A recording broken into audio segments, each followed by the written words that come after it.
فخامة الرئيس دونالد ترامب، ضيوفنا الكرام، السلام عليكم ورحمة الله وبركاته.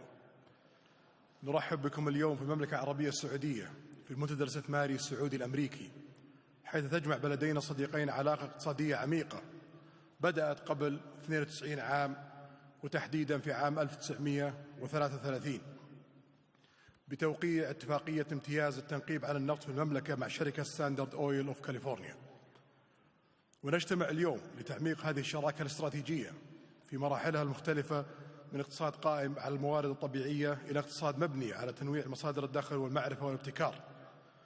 لقد كانت الاستثمارات المشتركة إحدى أهم الركائز في علاقاتنا الاقتصادية، والاقتصاد السعودي حاليا أكبر اقتصاد في المنطقة وأكبر شريك اقتصادي للولايات المتحدة الأمريكية في المنطقة، ومن أسرع الاقتصادات نمواً بين مجموعة ال20. وقد انعكست متانة العلاقات الاقتصادية بين بلدينا على نمو تبادل تجاري إذ بلغ 500 مليار دولار خلال عام 2013 إلى 2024. واليوم نعمل على فرص شراكة بحجم 600 مليار دولار، من بينها اتفاقيات تزيد عن 300 مليار دولار تم الإعلان عنها خلال هذا المنتدى. وسنعمل خلال الأشهر القادمة على المرحلة الثانية لإتمام بقية الاتفاقيات لرفعها إلى تريليون دولار.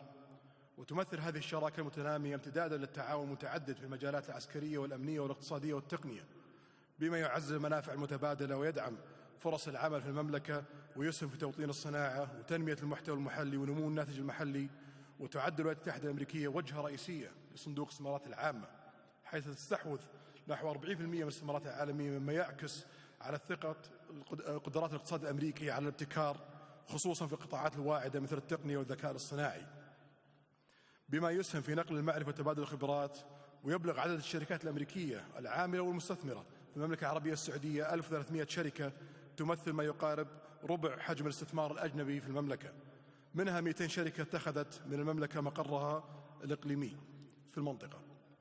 لقد استطاعت رؤية 2030 أن تحقق معظم مستهدفاتها، وتحدث تحولا اقتصاديا غير مسبوقا يهدف إلى تنويع الاقتصاد وتمكين القطاع الخاص ليكون محرك رئيسي للنمو في أكبر اقتصاد في المنطقة.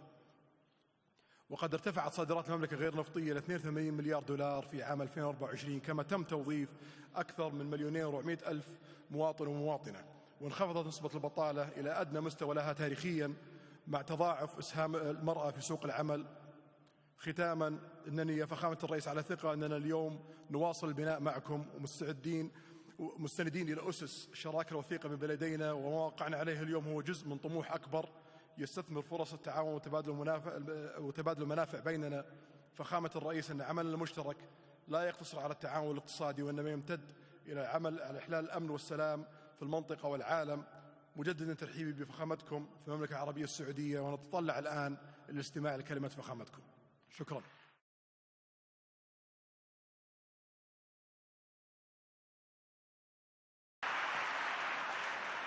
Well, thank you very much. It's an honor to be here. What a great place.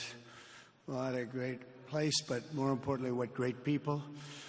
I want to thank His Royal Highness, the Crown Prince, for that incredible introduction. He's an incredible man. Known him a long time now. There's nobody like him. Thank you very much. Appreciate it very much, my friend. And it's a tremendous honor to return to this beautiful kingdom and be welcomed back with such extraordinary generosity and warmth. I've never forgotten the exceptional hospitality showed to us by King Salman, who's just, we talk about a great man. That is a great man. That is a great man, a great family. And that visit took place exactly 8 years ago. The graciousness of the royal family and the Saudi people is really unsurpassed, no matter where you go. Let me also thank the countless ministers, government officials, business leaders, and distinguished guests for that warm welcome. Very warm, and I know so many of you. I'd like to call out all of your names, but we have a lot of problems. We'd be here for a long time. We don't want that, so don't be upset. With this historic state visit, we celebrate more than 80 years of close partnership between the United States and the Kingdom of Saudi Arabia. Ever since President Franklin Roosevelt met with King Salman's father, King Abdul Aziz, aboard the USS Quincy in 1945. The U.S.-Saudi relationship has been a bedrock of security and prosperity. Today we reaffirm this important bond, and we take the next steps to make our relationship closer, stronger, and more powerful than ever before. The transformations have been unbelievably remarkable. Before our eyes, a new generation of leaders is transcending the ancient conflicts of tired divisions of the past and forging a future where the Middle East is defined by commerce, not chaos, where it exports technology, not terrorism, and where people of different nations, religions, and creeds are building cities together, not bombing each other out of existence. We don't want that. The Biden administration, the worst administration in the history of our country, by the way, spurned our most trusted and long-standing Gulf partners, and I can say partners worldwide, one of our great, great partners, no matter who we look to, and we have great partners in the world, but we have none stronger and nobody like the gentleman that's right before me. He's your greatest representative, greatest representative.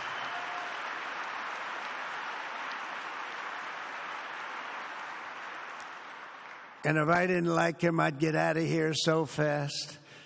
You know that, don't you? He knows me well. I do. I like him a lot. I like him too much. That's why we give so much, you know? Too much. I like you too much.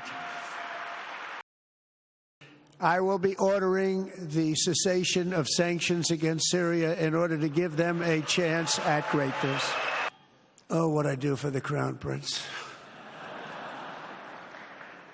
The sanctions were brutal and crippling and served as an important function, nevertheless, at the time. But now it's their time to shine. So I say good luck, Syria. Show us something very special like they've done, frankly, in Saudi Arabia.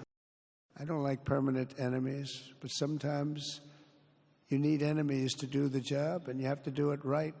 Enemies get you motivated. In fact, some of the closest friends of the United States of America are nations we fought wars against in generations past, and now they're our friends and our allies.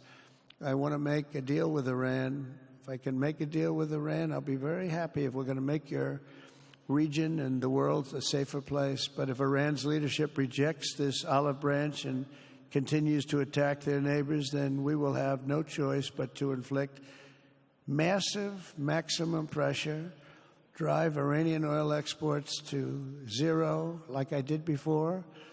If you know that, they were a virtually bankrupt country because of what I did. They had no money for terror. They had no money for Hamas or Hezbollah, and take all action required to stop the regime from ever having a nuclear weapon. Iran will never have a nuclear weapon.